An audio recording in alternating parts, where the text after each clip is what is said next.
Од улица со помош на шарената револуција СДСМ се смести во удобните владини фотели.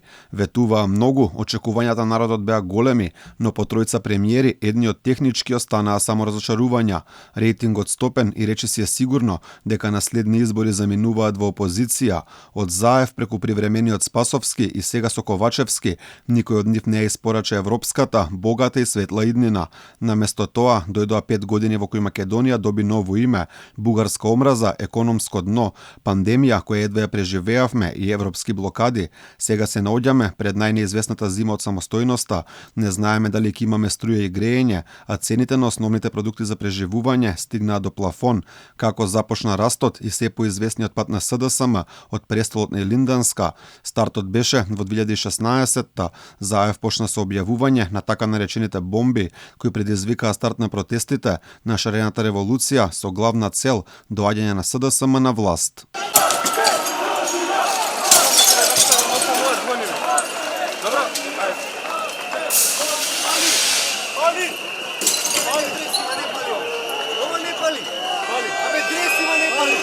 План кој на крајот и покри поразот на Заев успеа, овој пораз беше доволен, тогашната опозиција да излезе на славење пред влада. По долги преговори од речиси половина година, Заев на Илинданска седна на 3 јуни 2017, а за само 2 месеци ја направи и првата грешка на подолги стази, го потпиша договорот за добрососедство со Бугарија. Затворивме прашање со кое недвосмислено го трасиравме патот на пријателството, добрососедството и соработката меѓу нашите две земји. Наместо крај на проблемите, добивме нов голем проблем кој го имаме и ден денеска. Блокарите од Бугарија кои ги немаше врз основа на овој договор, станаа суровата македонска реалност. Додека сите го очекуваа ветениот подобар живот, власта во Скопје договори промена на името на Македонија, зашто им требаше само 1 година. Според многумина капитулацијата беше подпишана на брегот на Преспанското езеро. Потоа наред дојде референдумот, на кој иако немаше доволна излезност, односно само 36% од жителите на Македонија дадоа поддршка, името беше променето.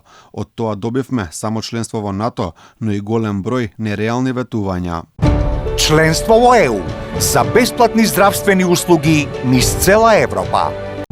Членство во ЕУ за бесплатни студии за македонските студенти во Европа. Промената на името болеше, но рейтингот на власта и Заев остана или имаше мал раст, пред се поради ветувањето за Европска Македонија, а најверојатно и поради пандемијата, каде енормно скокна рейтингот на Венко Филипче, во кој многумина гледаа спасител од коронавирусот, па симпатиите кои тој ги имаше во јавноста сигурно донесоа до победа на изборите на 15 јули 2020 во ек на корона пандемијата. Брзо потоа почне падот на поддршката кај власта. Токму катастрофалното справување со истата беше причина за нагло паѓање на рейтингот на власта, кој на крајот резултираше со повлекување и на Заев и на Филипче. Поднесувам оставка од премиер и од председател на Социјалдемократскиот сојуз на Македонија. На негово место пристигна Димитар Ковачевски и неговиот премиерски период не минува како што очекуваат граѓаните, и тоа е на удар на големи афери, една од нив за избегнувањето на воениот рок, бидејќи бил запишан како трајно неспособен.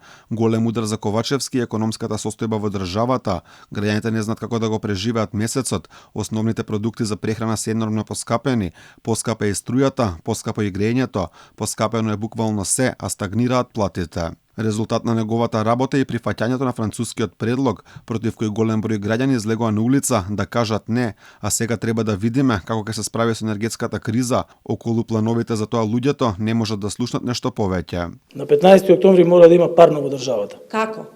Тоа е прашањето. Дали со грејење на вода во топланите и испорачување до домаќинствата. Во овие моменти кога секојдневно паѓа рейтингот на власта во Македонија, Ковачевски и колегите не сакаат да слушнат за предвремени парламентарни избори кои ги бара опозицијата за излез од кризата во која се наоѓа Македонија. Гласот на граѓаните власта не сака да го слушне ниту за преговорите и разговорите со Бугарија, велики дека референдум во овој момент не смел да се дозволи, бидејќи прашувањето на граѓаните за националните интереси било против европската иднина на државата.